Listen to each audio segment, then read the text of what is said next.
Well, hello there, ladies and gents. I'm Tammy Sipniewski, your crypto queen. Thank you so much for popping by my channel. Can't believe it happened, but yes, Alex Mashinsky, CEO of Celsius Network, has resigned today. He's gone. That's it. Letter of resignation was very short and to the point. Basically, I'm out of here. I'm sorry that you people lost money, and I'm sorry that I was such a huge distraction. Literally, I think it was like 5 or 6 sentences long. I don't even want to read it because I don't want to focus too much on Alex Mashinsky. I think he cost a lot of people a lot of time, a lot of money, a lot of heartbreak and heartache. So I don't want to spend too much time on him. What I do want to talk about, though, is the fact that there's the possibility that this could happen. And really, I hope this doesn't happen. Sam Bankman-Fried is possibly eyeing the assets of Celsius. I don't want that to happen. I would much rather we go the route of what Simon Dixon has been talking about all along about these IOU tokens. This is a guy that helped Bitfinex when they had their Bitcoin hack. He did something along the same lines with them, tokens that made the holders stakeholders, and then they were able to buy back the IOU tokens once they were solvent again.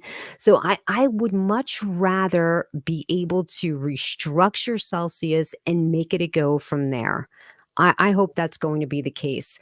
But maybe that won't be the case. But let's just quickly go through this article about the Sam Bankman-Fried thing.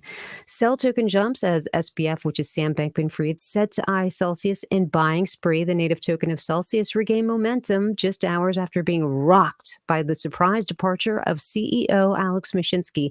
Now, when they say it was rocked, like I didn't see a huge drop in the price. Celsius native token cell rocketed upward late Tuesday amid reports that FTX's Sam Bankman-Fried could bid on the bankrupt crypto assets. The token, which had nosedived earlier Tuesday after the surprise departure of Celsius CEO Alex Mashinsky, jumped over 15% off its 24-hour lows following the Bloomberg report. It was trading hands around 152 at time of press, and I just looked, it's at $1.49 right now. And they're making it seem like when he stepped down, like it just went to the ground. It was only worth pennies. That was not the case at all. The fuel for Cell's late day rally came courtesy of crypto's spendy chief bailout officer, Sam Bankman-Fried, whose FTX exchange has been consolidating power in the crypto industry through whirlwind deals with distressed competitors. Late Monday, FTX won the bid for Voyager Digital's assets valued at $1.4 billion in FTX claims. We got about $1 billion left to spend on acquisitions. Got about $1 billion left.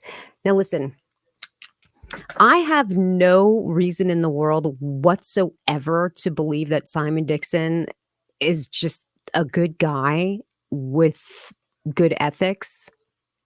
I don't know him personally, but there's something about him that I'm like, you know what? I really trust that guy. I like what he says. There's something about him that makes me feel like I can trust him.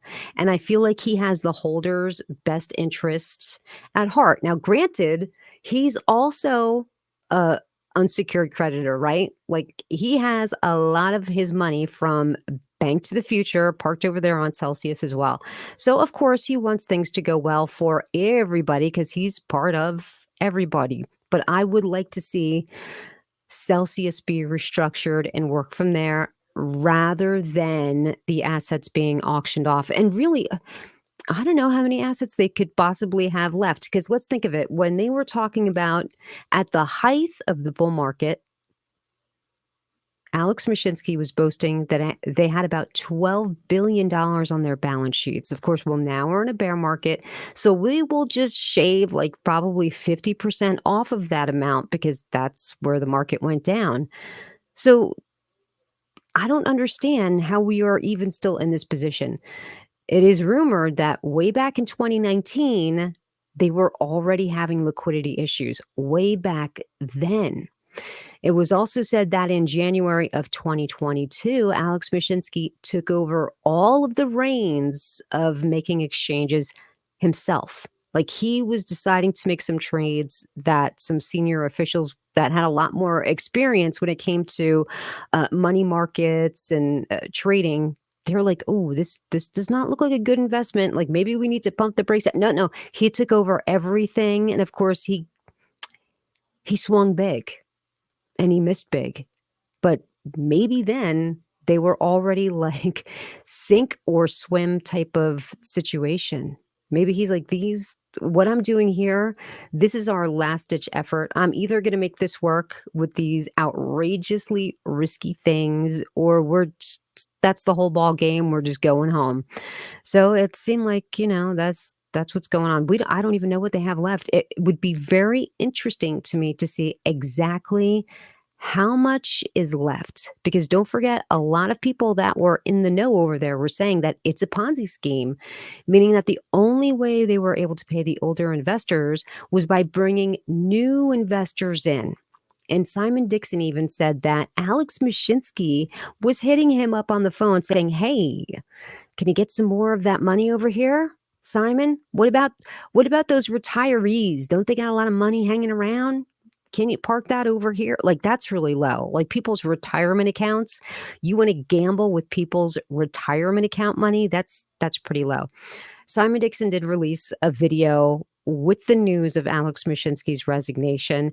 And he is just such a classy guy. He's like, you know what? I'm just going to make a few points here, and then I'm never going to address this again, because I believe that we need to just move forward and look ahead.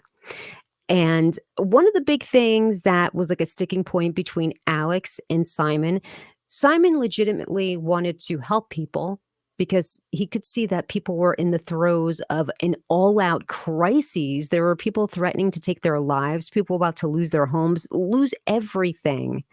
And Alex Mashinsky is like, well, how can I hold on to power and maybe kind of salvage something? It seemed like it was more of like a selfish move on behalf of Alex Mashinsky. And Alex Mashinsky tried to insinuate that the only thing that was motivating Simon Dixon in this whole situation was that he was going to be the one that in the end would pick up the assets of Celsius Network dirt cheap.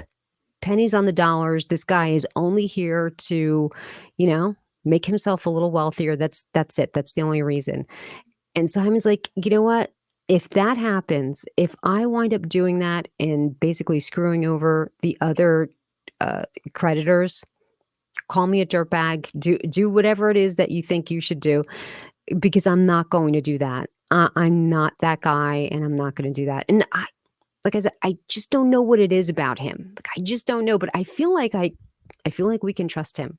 So I hope that we can come up with a good plan, because the last thing that I want to see is any of these like incredibly rich billionaires pick up any more crypto exchanges, because Sam Bankman-Fried, like, he's going to own everything.